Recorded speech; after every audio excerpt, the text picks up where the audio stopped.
Cold sweat dripped down Clara's forehead as the contractor's heavy boots thumped across the hollow-sounding oak floorboards. Beneath those very planks sat exactly 612 pounds of vacuum-sealed survival. If Thomas Albright pulled up the wrong nail, he wouldn't just find structural damage.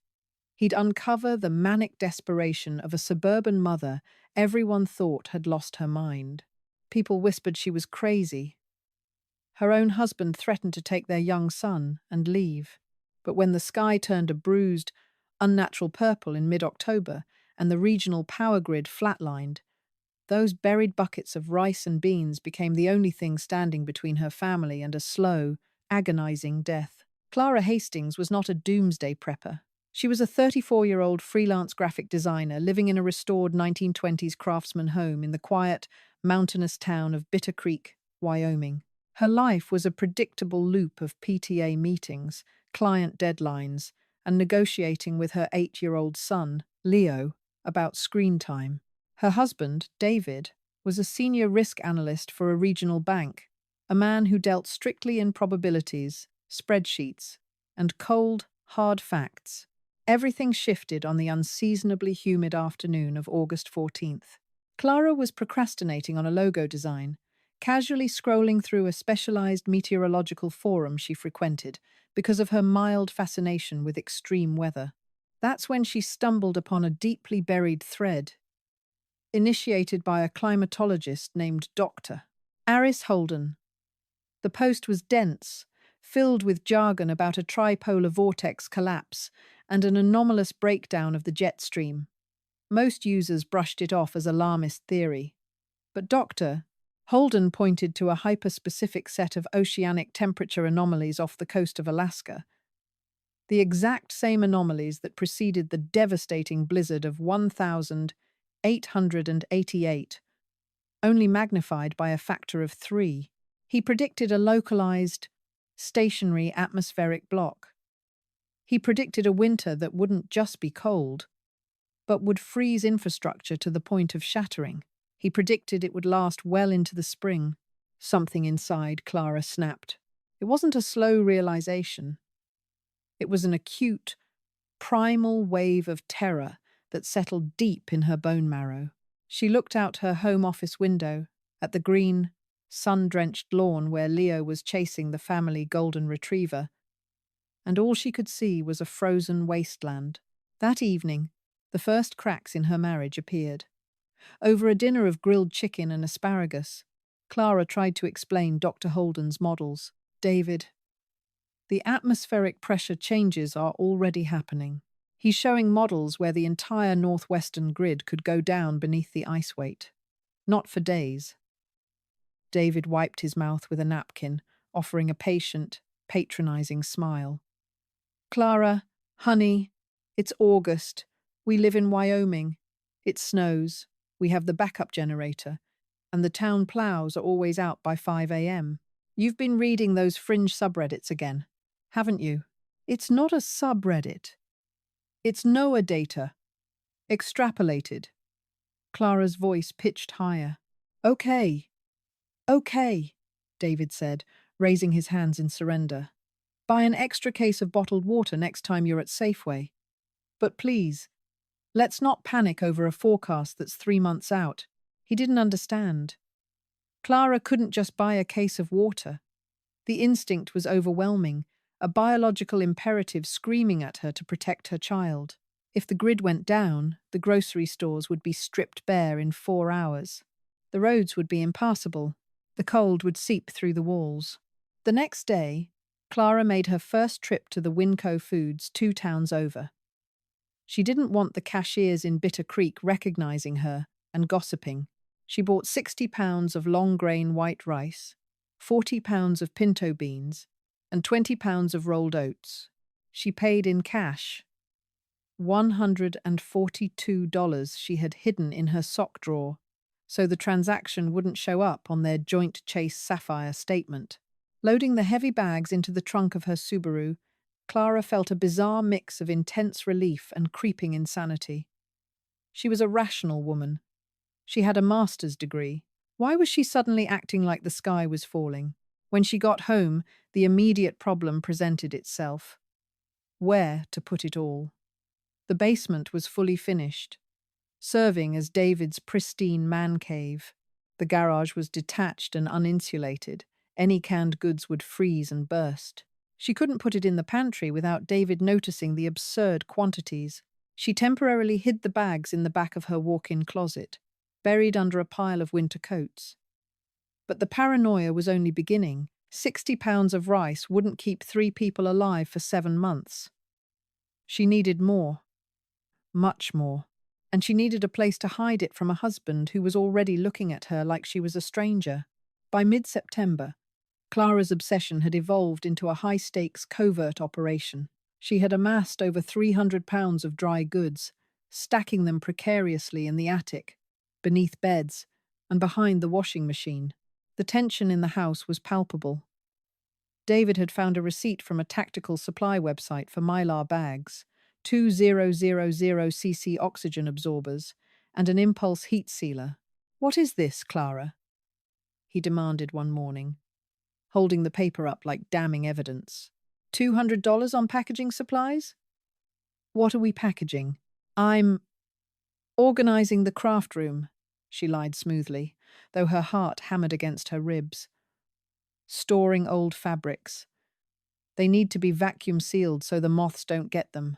David stared at her, his eyes narrowing. "You've been distant. You're up at all hours. Martha Higgins texted me yesterday and asked if you were okay because she saw you dragging heavy black trash bags out of the car at 3 a.m. What is going on with you?"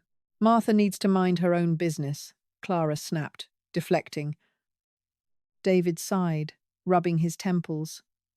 "I scheduled an appointment for us. With Dr. Evans. Couples counseling. I think you're having an anxiety episode, Clara. I really do." She agreed to go to the counseling, nodding numbly. But her mind was entirely focused on the logistical nightmare of her growing stockpile.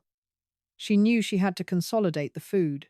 If David found out she had spent nearly $2,000 of her freelance earnings on freeze-dried beef crumbles, powdered butter, and canned peaches, he would leave. He had mentioned separating once before, years ago, when her postpartum depression had peaked.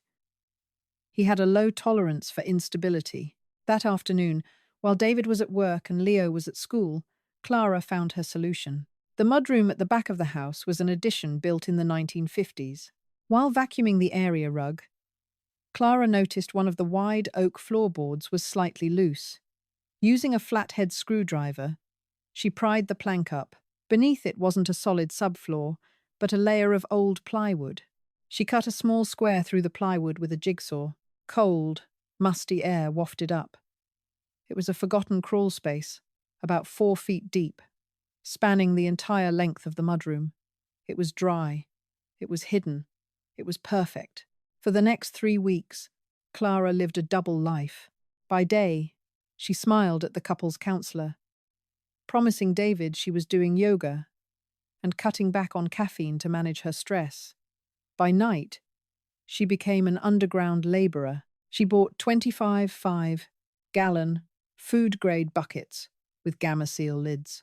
Between the hours of 1 a.m. and 4 a.m., she sat on the floor of the mudroom, meticulously pouring rice, beans, pasta, and sugar into the silver Mylar bags.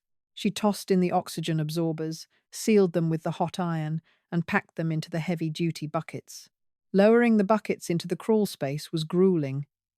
Each one weighed nearly 30 pounds. She developed blisters on her palms and deep, aching knots in her lower back. To cover the dirt and dust she tracked onto the floorboards, she had to mop the mudroom at 4:30 a.m. every single night, masking the smell of damp earth with lemon pine sol. The closest she came to being caught was during a weekend visit from Thomas Albright, a local contractor David had hired to inspect a drafty window in the kitchen.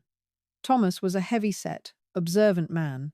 While walking through the mudroom to grab his toolbox, he paused, shifting his weight. Clara, who was making coffee in the adjacent kitchen, froze. "Floor's got a weird give to it right here, missus." "Hastings," Thomas mumbled, tapping the toe of his steel-toed boot directly over the seam where Clara had reattached the oak planks with finishing nails. Sounds hollow. Might have some rot in the joists. Oh, it's always been like that, Clara said quickly, rushing over and casually standing on the exact spot. Just an old house settling. Thomas frowned, reaching for his pry bar. Let me just pop it up and take a quick look. Won't take but a second. Better safe than sorry. No. Clara's voice was too loud, echoing sharply in the small room. Thomas stopped, startled. David walked into the room, raising an eyebrow. Clara forced a laugh, her face burning. I just mean, not today. We're expecting company in an hour, and I just mopped. Let's leave the floor intact for now, Thomas. David looked at her strangely but told Thomas to let it go. That night, Clara sat on the floor of her bedroom, weeping into her hands. She had officially buried £612 of food beneath her house. She had maxed out her credit card. She had lied to her husband repeatedly. She felt utterly, terrifyingly alone. If Dr. Holden's prediction was wrong, she was just a crazy woman destroying her marriage over a phantom storm. But if he was right, she was already out of time. Autumn in Bitter Creek usually lingered warmly into November, painting the mountains in brilliant shades of gold and rust. But by October 28th, the air took on a metallic, biting quality that made the hair on Clara's arms stand up. The sky didn't look right. It wasn't the standard slate grey of a looming snowstorm. It was a deep, bruised purple, heavy and oppressive, pressing down on the valley like a physical weight. David was packing his briefcase for a regional managers' meeting in Cheyenne, a 3-hour drive south. He was irritated. The local news says it's just a squall, Clara. I can't miss this meeting because you don't like the color of the clouds, he said, zipping his leather bag. David, please, Clara begged, her fingers digging into his forearm. Look at the barometer on the wall. It's dropped faster than I've ever seen. Dr. Holden posted an update this morning. The blocking pattern locked into place. It's coming today. If you go to Cheyenne, you won't make it back. David let out a harsh, exhausted breath.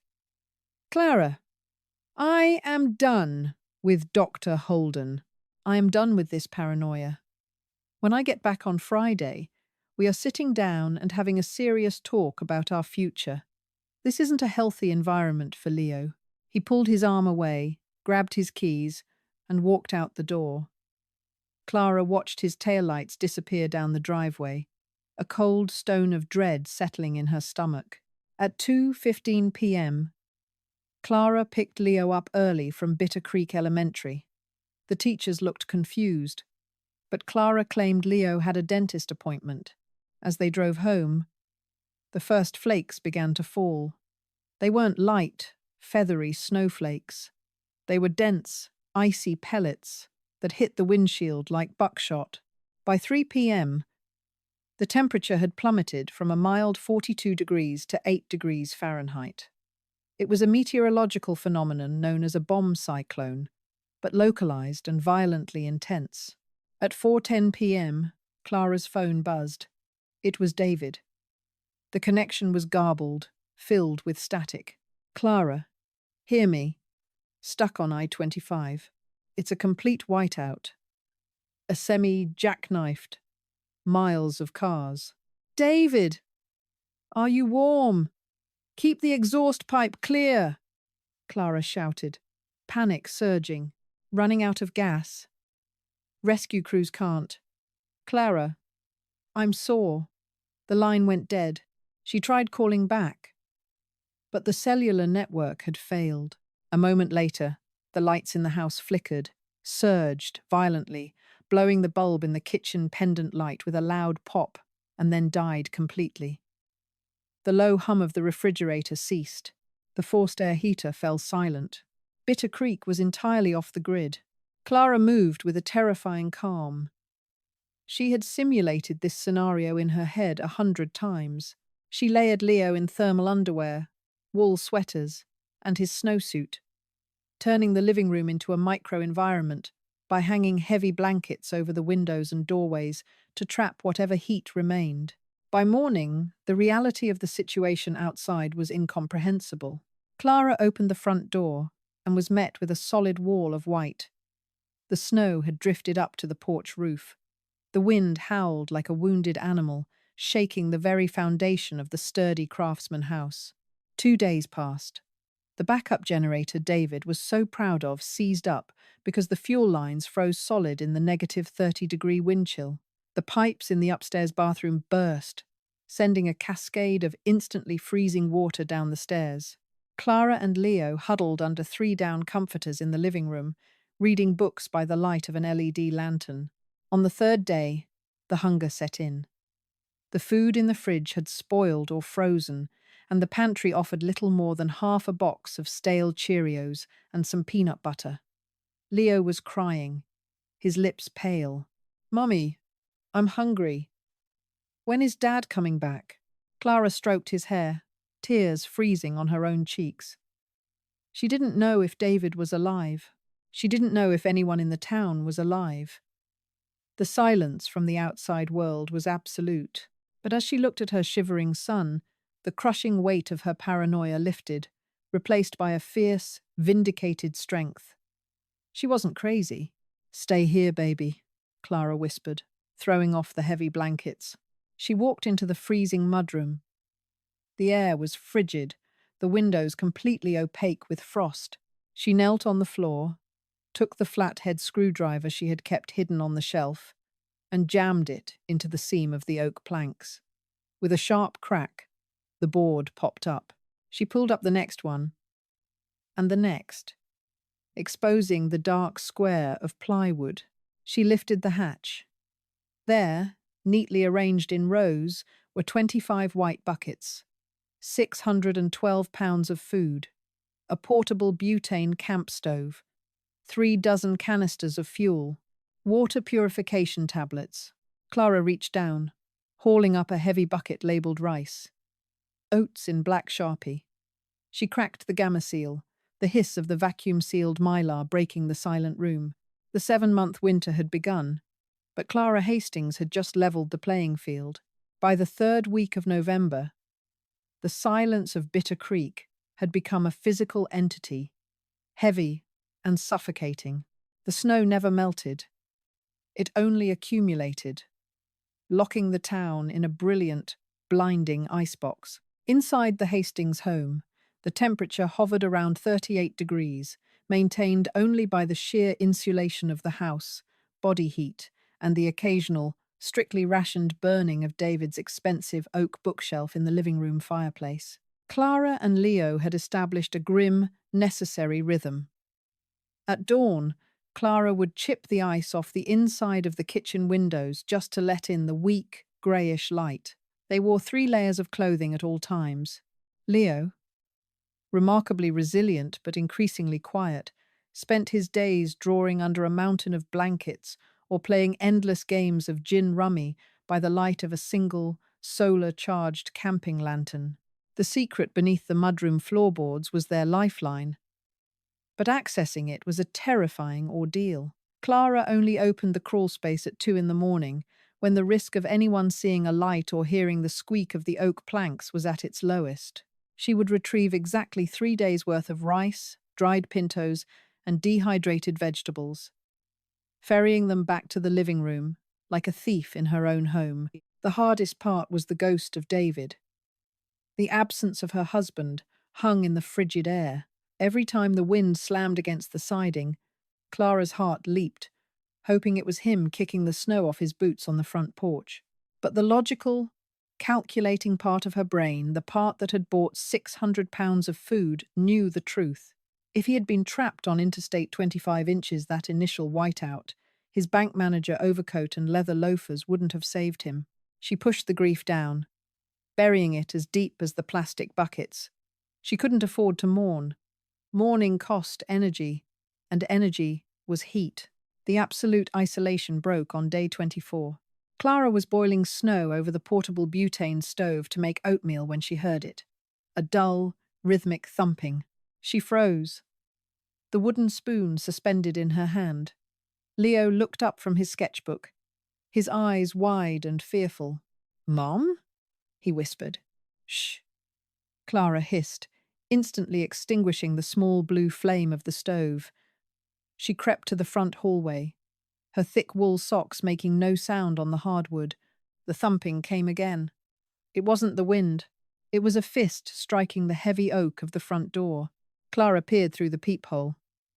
Standing on the porch, shivering violently in an oversized, snow-caked parka, was Martha Higgins. The usually impeccably groomed president of the Bitter Creek HOA looked unrecognizable. Her skin was a pallid, waxy grey, her lips cracked and bleeding, and her eyes were sunken deep into her skull. Clara's mind raced. If she opened the door, she let the freezing air in. Worse, she let the desperation of the outside world in. But this was Martha, the woman who had brought over a casserole when Leo was born. Clara unlocked the deadbolt and cracked the door open just 3 inches, leaving the heavy brass chain engaged. The wind immediately bit into her face. "Martha?" Clara asked, her voice raspy from disuse.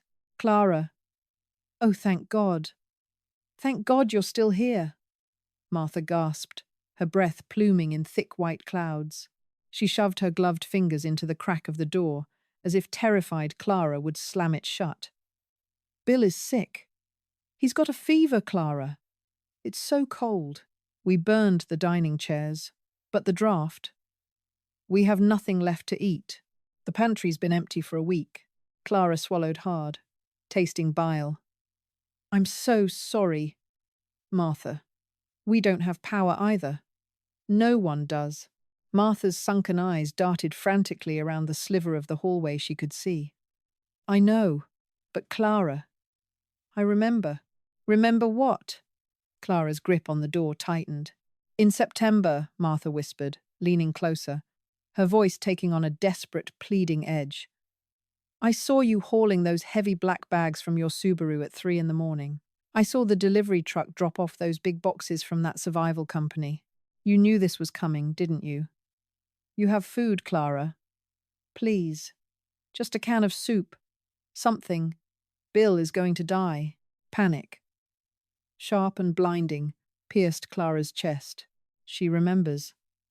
Clara forced her face into a mask of pathetic sorrow. "Martha, those bags were old winter clothes I was vacuum sealing for donation. The boxes were just bulk toilet paper and paper towels. I swear to you, we're eating the last of our stale cereal right now." "I don't have a stockpile." Martha stared at her. The desperation in her eyes hardened into something colder, something suspicious and feral. She looked past Clara, sniffing the air. "I smell oats," Martha said flatly. "I boiled the very last cup from the back of the cupboard." Clara lied smoothly, though her pulse throbbed in her ears. "Wait here." Clara shut the door, ignoring Martha's panicked whimper. She rushed to the kitchen, dug into her decoy stash, a small cardboard box she kept in the open pantry, specifically to throw off scavengers, and pulled out 2 cans of Campbell's chunky beef soup. She ran back to the door, opened it, and pressed the freezing metal cans into Martha's trembling hands. "This is it, Martha. This is literally the last protein I have. Give it to Bill. Don't come back, because I won't have anything left to give you." Martha looked at the cans, then up at Clara. There was no gratitude in her expression, only a terrifying, calculating hunger. "Thank you, Clara," Martha muttered, stepping back into the howling wind. "We're all just trying to survive, aren't we?" Clara locked the deadbolt, her hands shaking so violently she dropped the keys. The seal was broken. The town wasn't dead. It was starving. And now, someone suspected she was holding out. By early December, the situation in Bitter Creek had devolved from a localized disaster into a primal nightmare. The temperature plummeted to a sustained negative 40 degrees at night. The snowdrifts reached the second-story windows of the houses on the north side of the street. Clara had sealed the living room almost entirely, nailing thick moving blankets over the archways. They lived in a 10 by 10 square of relative warmth. But the encounter with Martha had changed everything. Clara was no longer just fighting the cold. She was fighting the agonizing paranoia of being hunted. The biggest vulnerability wasn't the cold, it was the smell. Cooking the rice and beans over the butane stove emitted an aroma. In normal times, the faint scent of boiling pintos would be masked by exhaust fumes, restaurant fryers, and the general olfactory hum of civilization. But in the dead, crystalline air of the frozen town, a warm, savory smell could travel for blocks. It was a beacon. Clara instituted a new rule. They would only cook at 3 a.m., during the absolute coldest, most punishing part of the night, when anyone sensible would be huddled under their blankets, trying not to freeze to death. She would crack the chimney flue just enough to let the scent escape upward, hoping the violent winds would disperse it before it settled into the neighborhood. But hunger makes people nocturnal. It makes them restless. On the night of December 12th, the wind unexpectedly died down, leaving an eerie, suffocating stillness over the valley. Clara was in the living room, carefully stirring a pot of rehydrated beef, crumbles, and rice. The savory, rich smell filled the small space, making Leo groan happily in his sleep. Suddenly, Clara heard a sound that made her blood run cold. Crunch, squeak, footsteps. Outside, compressing the deep, frozen snow, not the heavy, mindless plodding of a deer. These were deliberate, stealthy steps moving along the side of the house, heading toward the back, heading toward the mudroom. Clara instantly killed the butane flame. She grabbed the heavy cast-iron skillet from the floor, her knuckles turning white around the handle. She clicked off the LED lantern, plunging the house into absolute, pitch-black darkness. She crept out of the living room, her breath catching in her throat as she moved through the freezing kitchen. She pressed her back against the wall next to the arched doorway leading into the mudroom. Outside, a flashlight beam cut through the frost-caked windows, illuminating the interior of the mudroom in erratic, sweeping flashes. The light passed directly over the oak floorboards, over the loose seams, over 600 pounds of salvation. "Don't look at the floor," Clara prayed, her heart hammering against her ribs like a trapped bird. "Look at the empty shelves. See that there's nothing here." Then came the sound of metal scraping against metal, a crowbar prying at the exterior frame of the mudroom window. The wood groaned, splintering loudly in the quiet night. "Come on, give," a hoarse male voice muttered outside. It sounded like Greg Sanderson, a mechanic who lived 3 streets over, a man who weighed 250 pounds and had a notoriously short temper. The window frame cracked. The glass was going to shatter in seconds. If Greg got inside, he would step on the loose boards. He would feel the hollow give beneath his boots. He would tear the floor apart to find firewood or insulation or whatever he was looking for. And he would find the buckets. Clara couldn't let him inside. If he found the food, he would take it. He would kill her for it. She stepped into the doorway of the mudroom, raised the cast-iron skillet, and slammed it with all her might against the metal casing of the interior doorframe. Clang! The explosive sound echoed through the house and blasted through the thin glass of the window. "I have a shotgun!" Clara screamed into the darkness, her voice tearing from her throat, raw and feral. She had never touched a gun in her life. "I am pointing it right at the window. I will blow your head off, Greg. Get away from my house." The flashlight beam outside jerked wildly, dropping toward the snow. "Jesus, okay. Okay. Don't shoot," Greg's panicked voice yelled back. "I was just looking for blankets. We're freezing, Clara. You don't have to shoot." "Run!" she shrieked. Slamming the skillet against the frame again, she heard the desperate, frantic crunching of snow as Greg stumbled away, fleeing into the darkness. Clara collapsed onto the floor of the kitchen, the iron skillet falling from her numb fingers. She was hyperventilating, the freezing air burning her lungs. She had won the battle, but the war had just escalated. Greg knew she was alive. He knew she was aggressive. And worse, as Clara sat there in the dark, she realized something terrifying. The scent of the beef and rice had followed her from the living room. It was thick in the air of the kitchen. If Greg had smelled it through the cracked window frame, the whole neighborhood would know by morning. Clara Hastings wasn't just surviving, she was eating well. The secret was out. The morning of December 13th dawned with a blinding, crystalline glare that offered no heat, only a mocking brightness. Clara hadn't slept a wink since she chased Greg Sanderson away. She sat rigidly in the living room, her eyes fixed on the heavy moving blankets covering the windows, a kitchen knife resting heavily in her lap. The cast-iron skillet lay on the floor beside her. At 9 a.m., the shadows on the front porch shifted. There was no aggressive knocking this time. Instead, a voice called out, muffled by the layers of frost and wood, but unnervingly calm. "Clara." "It's Richard. Richard Hayes. I'm out here with Pastor Brian, Martha, and a few others. We just want to talk. Please, open the door." Richard had been on the Bitter Creek Town Council for 12 years. He was a retired high school principal, a man who commanded respect through a quiet, steady authority. Hearing his voice terrified Clara far more than Greg's drunken, panicked shouting. A mob is dangerous, but a rational, organized group of desperate people is lethal. Clara stood, her joints aching from the relentless cold, and moved to the front door.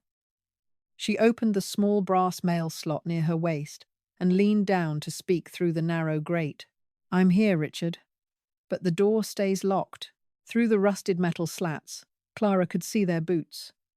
5 pairs of feet, shifting in the knee-deep snow. "Clara, listen to me." Richard's voice wavered slightly, betraying the severe respiratory strain of breathing sub-zero air. "Things out here are bad. Sarah Jenkins lost her youngest last night." The cold just stopped his heart in his sleep. "We are out of food. We are out of wood. Greg told us what he smelled last night. Martha told us what she saw in September. We know you prepared for this." "I have nothing for you," Clara shouted through the slot, her voice tight with rising panic. "I gave Martha the last of my soup." Greg smelled a bouillon cube I boiled for Leo. "You are chasing ghosts, Richard." "Don't lie to us, Clara." Martha's shrill, cracked voice cut through the wind. "You bought Mylar bags. David complained about it at the bank to his teller before the storm. You've got a stockpile." Clara's breath hitched. David talked about the bags. That singular, passing complaint to a co-worker was the thread unraveling her entire existence. Pastor Brian stepped closer to the door. "Clara, child, we are a community. The Lord commands us to share our blessings in times of famine. If you have food, you cannot hoard it while children die 50 yards away. We will ration it. We will distribute it fairly. But you must open the door." Clara looked back at the living room. Leo was awake, clutching a frozen, battery-dead iPad to his chest, his eyes wide with terror as he listened to the voices. If she opened that door, they wouldn't just take the food. They would take the house. They would swarm the crawl space, fighting over every grain of rice. Leo would be trampled. In a famine, fair distribution was a myth told by the weak and exploited by the strong. "If I open this door, we all starve in 2 weeks instead of just you," Clara said, her voice dropping to a harsh, venomous whisper. "My husband is dead out there on I-25. It is just me and my son. I will not let him die so you can feel better about yourselves for 5 more days. Step off my porch." Silence hung heavily in the freezing air. "You're signing our death warrants, Clara," Richard said heavily. "And we can't just walk away and accept that. Not when salvation is sitting right here." "I warned Greg last night," Clara lied, projecting every ounce of false confidence she could muster. "David left his Remington 870. I have it loaded with buckshot. The first person who touches a window or a door handle is leaving in a bag. Go away." She snapped the mail slot shut. For 10 agonizing minutes, she waited for the sound of shattering glass. Instead, She heard the slow, crunching retreat of footsteps. They weren't leaving to die. They were leaving to plan. The siege of the Hastings home had officially begun. January brought a brutal, unrelenting darkness to Bitter Creek. The sun barely crested the mountains, casting long, grey shadows across the snowed-in roofs. The psychological warfare waged by the neighbourhood was taking a severe toll. Clara's neighbours had taken up residence in the abandoned house directly across the street. Every time Clara peeked through a slit in her window coverings, she saw a face watching her house. They were waiting for her to make a mistake. They were waiting for her to cook, to vent smoke, to show any sign of weakness. They wanted her to know she was a prisoner in her own fortress.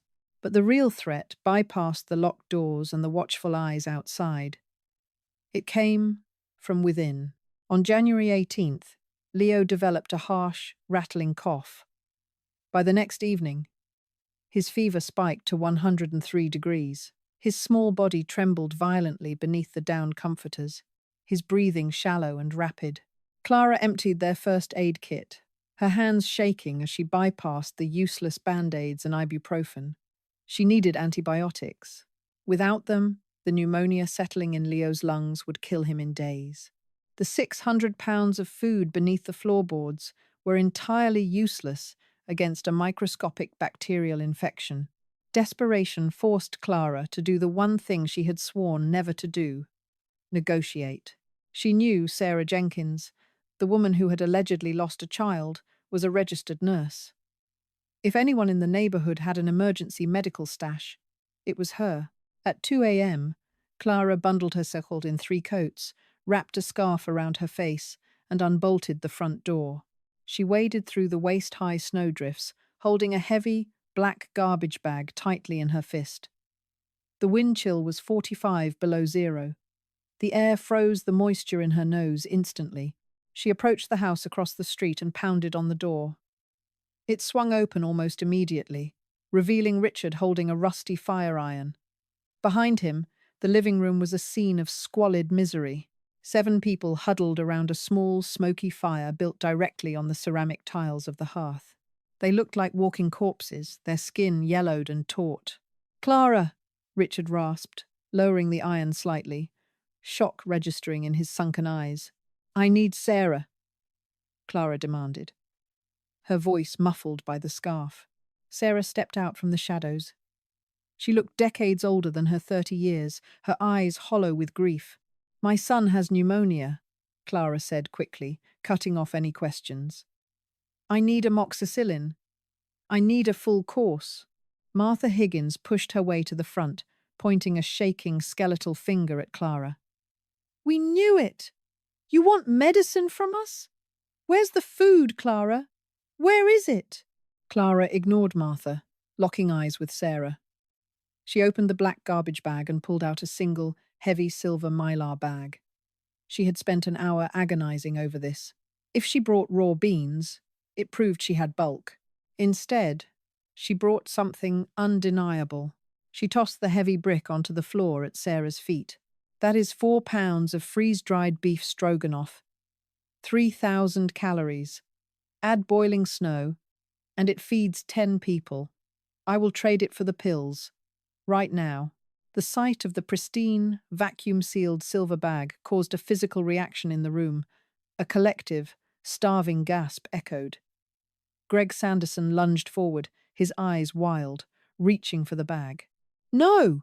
Clara shouted, pulling a heavy steel hammer from her coat pocket. She stepped back into the doorway, ready to swing. "The pills first." Sarah kicked the mylar bag behind her, shielding it from Greg. She stared at Clara with a mix of awe and deep, simmering hatred. "You really had it all along. While my baby starved, you were eating beef stroganoff. I am trying to save my living child," Clara countered, her heart breaking but her face remaining stone. "Do you have the amoxicillin or not?" Sarah turned, dug into a duffel bag near the wall, and produced a half-empty orange pill bottle. "There are 12 pills left. 500 milligrams each. It's enough for a kid." She tossed the bottle into the snow at Clara's feet. Clara scooped it up with her gloved hand, her eyes never leaving the desperate group. She backed away slowly into the blinding white night. "We're coming for the rest of it, Clara!" Greg screamed from the doorway, his voice cracking into a sob. "You can't stay awake forever." Clara made it back to her house, locked the deadbolt, and immediately crushed half a pill into a spoonful of rehydrated applesauce, forcing it down Leo's throat. She sat beside him, the hammer resting on her knee, the reality of the trade setting in. She had cured his pneumonia, but she had just poured gasoline on a fire. She had confirmed the rumor. They had seen the high-quality mylar. They knew she had premium, calorie-dense food. 2 days later, the neighborhood made their move. It started with the sound of a chainsaw roaring to life in the dead of night. Clara jolted awake. She ran to the kitchen window and peered through a tiny gap in the blankets. Under the cover of darkness, Greg, Richard, and 2 other men were systematically cutting down the massive oak tree in Clara's front yard. But they weren't cutting it for firewood. Clara watched in absolute horror as the trunk snapped. The men pushed the massive, heavy timber, guiding its fall. The tree crashed down with an earth-shattering boom, the thick trunk smashing directly through the roof of Clara's detached garage, crushing David's sedan. But the upper branches, thick and heavy with ice, whipped violently against the side of the house, shattering the 2 large living room windows. Instantly, the -40-degree wind roared into the house like a physical blow. The heavy blankets Clara had nailed up were ripped away by the gale. Snow blasted into the living room, covering the rug, the furniture, and Leo's bed in seconds. The men outside dropped the chainsaw and sprinted back to the house across the street, locking themselves inside. They didn't want to fight Clara. They didn't want to get shot by her imaginary shotgun. They had just weaponized the winter. They had opened her fortress to the elements. They were going to freeze her out, wait for her to die, and then walk in and take everything beneath the floor. Clara stood in the living room, the hurricane of freezing wind whipping her hair around her face, the temperature dropping 30 degrees in less than a minute. The siege was over. The extermination had begun. The living room, once their fragile sanctuary, was instantly transformed into a vortex of lethal, swirling white. The temperature plummeted so rapidly that the moisture in Clara's eyes physically crystallized, blurring her vision. The shattered window frames groaned under the assault of the -40-degree gale. The heavy snow that blew inside didn't melt. It accumulated on the rugs, the sofa, and across the foot of Leo's bed in dry, powdery dunes. "Leo!" Clara screamed over the deafening roar of the wind. She dove onto the bed, wrapping her arms around her son's trembling, fever-weakened body. He was crying, but the sound was completely swallowed by the storm. They had minutes, maybe less. Human physiology cannot withstand direct exposure to those temperatures without heavy, specialized gear. Clara's mind, honed by months of hypervigilance, bypassed panic and locked into cold, mechanical survival. The house was dead. The upstairs was a frozen wasteland. The kitchen and living room were now open to the elements. There was only one place left. "Get up, baby, get up!" Clara hauled Leo to his feet, wrapping 2 heavy down comforters around his shoulders. She dragged him through the kitchen, slipping on the sheer layer of ice that was rapidly forming over the linoleum. They hit the mudroom. It was freezing, but the walls were intact. Clara dropped to her knees, her bare fingers tearing at the oak floorboards. She had left the seams loose for easy access, but the severe drop in temperature had swollen the wood. She jammed her fingernails into the cracks, whimpering as 2 of her nails tore backward, bleeding sluggishly into the cold air.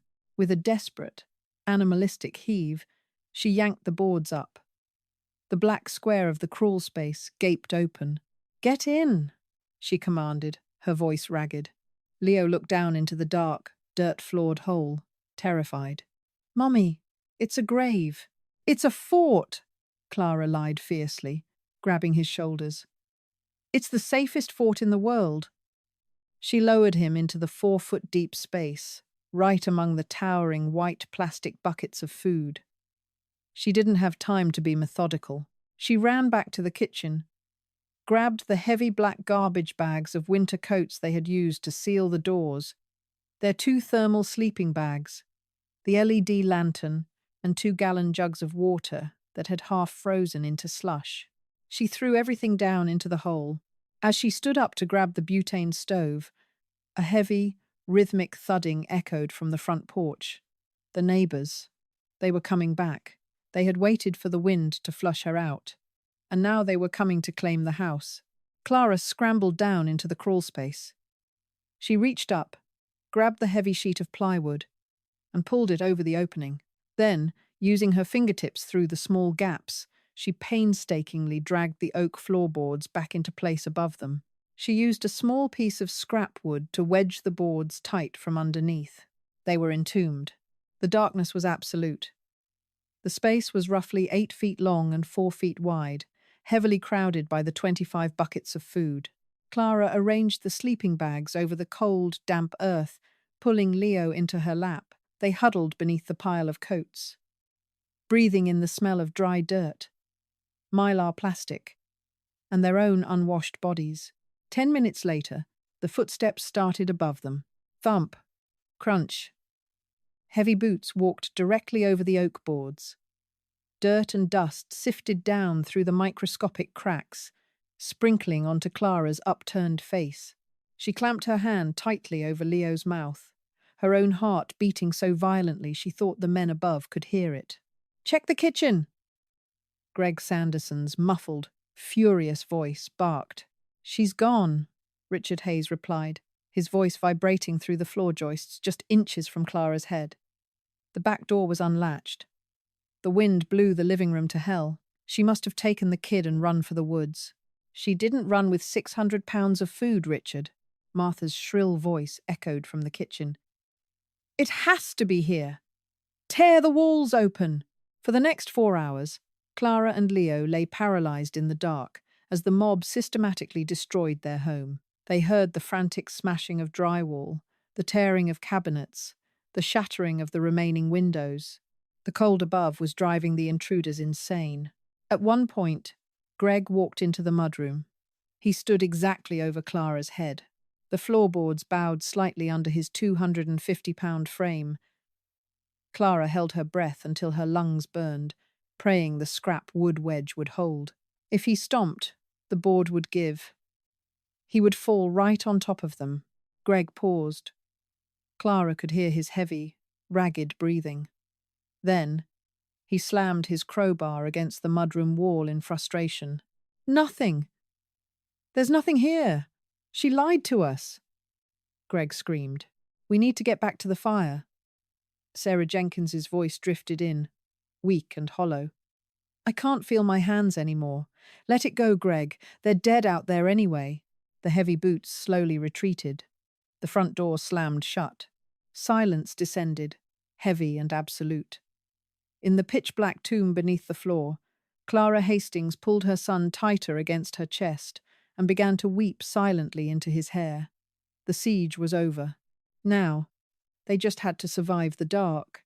February bled into March, and March crawled agonizingly into a brutal, unforgiving April. Time entirely lost its standard shape within the claustrophobic confines of the mudroom crawl space. Down in the 4-foot-deep dirt trench, Clara and Leo did not live. They existed in a state of suspended, agonizing animation. They were entombed beneath the heavy oak floorboards, trapped in a pitch-black sensory deprivation chamber that smelled of damp earth, metallic mylar packaging, and the sour, undeniable stench of their own unwashed bodies. The physical toll of their confinement was horrific. Clara meticulously rationed their food in the absolute darkness, relying entirely on touch.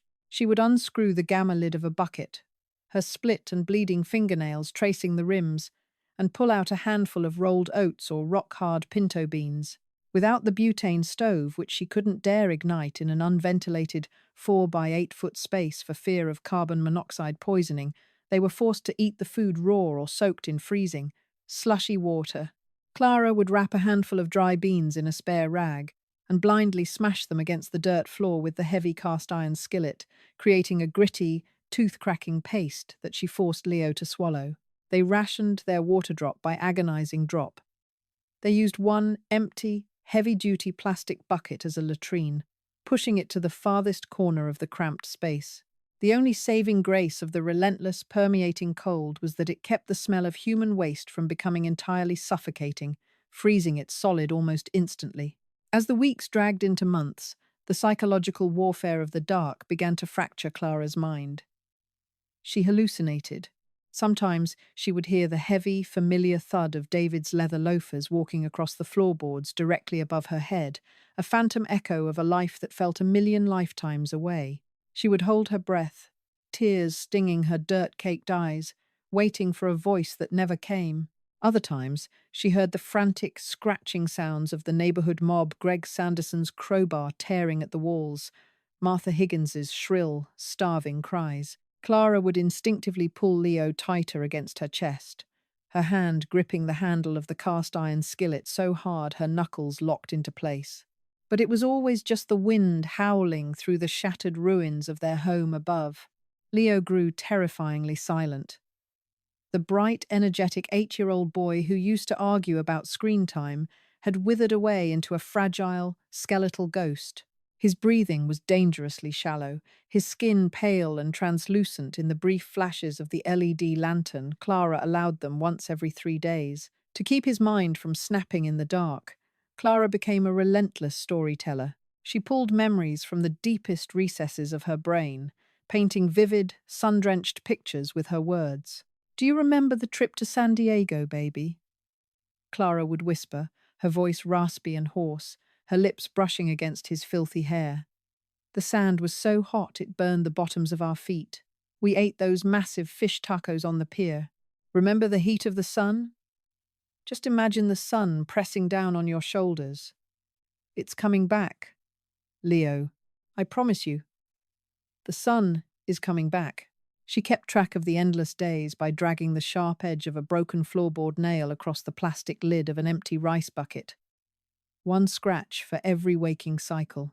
By her desperate, perhaps flawed calculations, she had carved 112 marks since the night the neighbors had smashed their living room windows and forced them underground. It was mid-May when the absolute silence of the tomb finally shifted. Clara was drifting in and out of a feverish, malnourished sleep when a sound cut through the dark. It wasn't the violent, tearing shriek of the winter wind. It was subtle, rhythmic. Drip, drip, drip. Clara's eyes snapped open into the blackness. She held her breath, her heart hammering a frail, erratic rhythm against her ribs. Drip, patter. It was water. The sound of moisture hitting the plywood subfloor directly above them. "Leo," Clara breathed, her hands frantically patting the sleeping bags to find his small shoulders. "Leo, wake up. Listen." The temperature in the crawl space, which had hovered dangerously below freezing for nearly 6 months, had noticeably shifted. The bitter, biting edge of the air was gone, replaced by a heavy, earthy dampness. The snow was melting. The atmospheric block, the terrifying tripolar vortex Dr. Holden had warned the world about, had finally broken. 3 days later, the quiet patter of melting ice was obliterated by a sound so loud, so mechanical and deep, that the dirt walls of the crawlspace physically vibrated. It was a heavy, rhythmic chopping that thumped right into Clara's sternum. Helicopters, massive, industrial rotors beating against the atmosphere. A surge of pure, unadulterated adrenaline ripped through Clara's atrophied muscles. The survival instinct that had kept her alive in the dirt flared into a blinding, desperate need to escape. She pushed the heavy sleeping bags off her son and stood up. Her legs, unused for half a year, buckled immediately.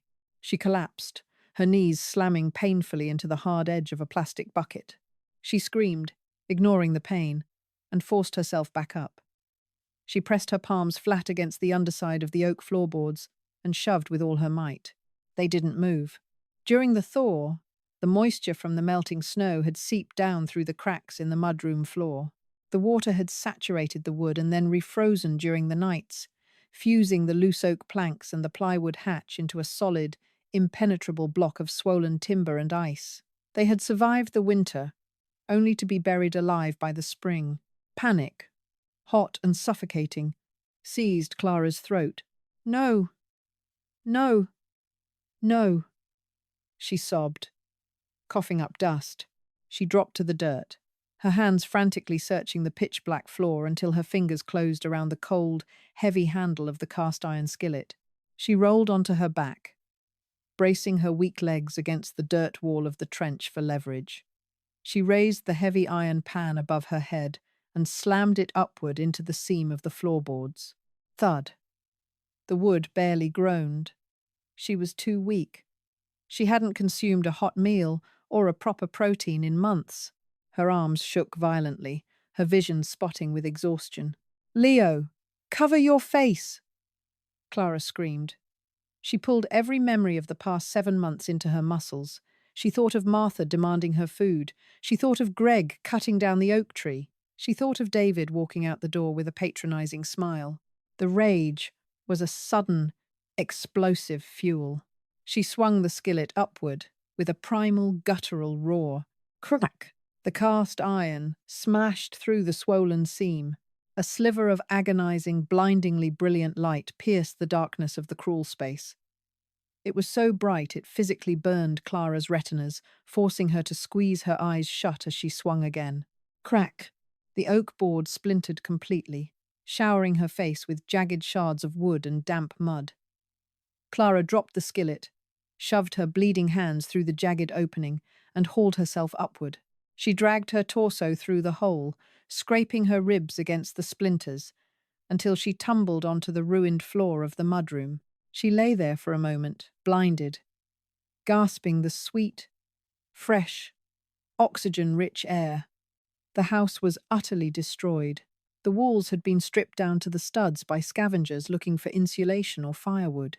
The floor was a chaotic mess of rotted debris, animal droppings, and sludge.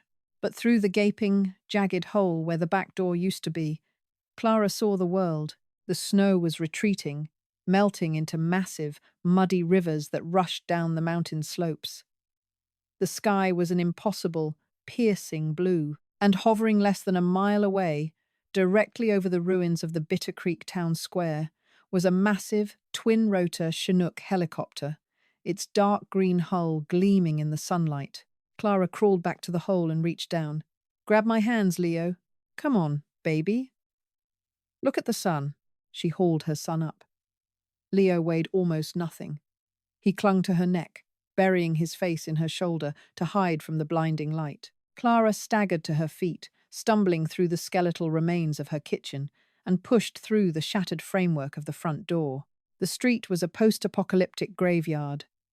Cars were crushed flat beneath fallen trees and collapsed roofs. The power lines lay in tangled, icy coils across the slushy pavement. A heavy, tracked military transport vehicle rumbled around the corner, its engine roaring over the sound of the melting water. It ground to a halt 50 yards away. 3 soldiers wearing heavily insulated tactical gear and dark sunglasses jumped out, their M4 rifles lowered. They froze when they saw Clara. To the soldiers, Clara Hastings must have looked like a feral creature from a nightmare. Her hair was a matted, filthy nest of dirt and grease. Her clothes hung off her emaciated frame in ragged, mylar-stained shreds. Her face was hollowed out, her eyes wild and wide. "Holy Christ," one of the soldiers muttered, instantly raising a radio to his shoulder. "Command, this is Echo 2. We have a visual on 2 survivors. Sector 4, a female and a juvenile, requesting immediate medical evac." Over.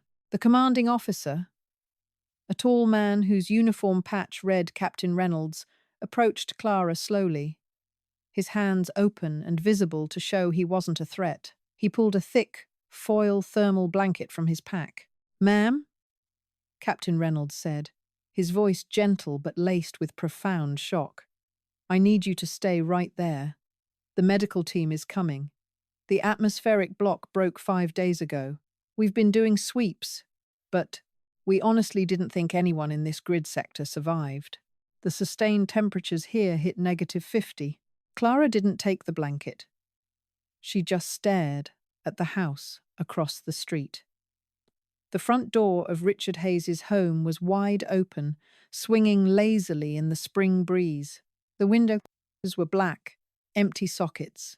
"My neighbors," Clara rasped, her voice sounding like grinding stones. "Richard, Martha, Sarah Jenkins, are they—" Captain Reynolds followed her gaze, his expression tightening into a grim, professional mask. "My men cleared that structure 20 minutes ago, ma'am." "I'm sorry. There were no survivors inside. It looks like they ran out of combustible material sometime in late February. The cold took them." He turned back to Clara, his brow furrowed in deep bewilderment. "How did you make it?" "We swept your house before we saw you. There's no food in there. The place is gutted to the foundation." Clara looked back at the ruined shell of her beautiful 1920s craftsman home, at the splintered floorboards visible through the front door.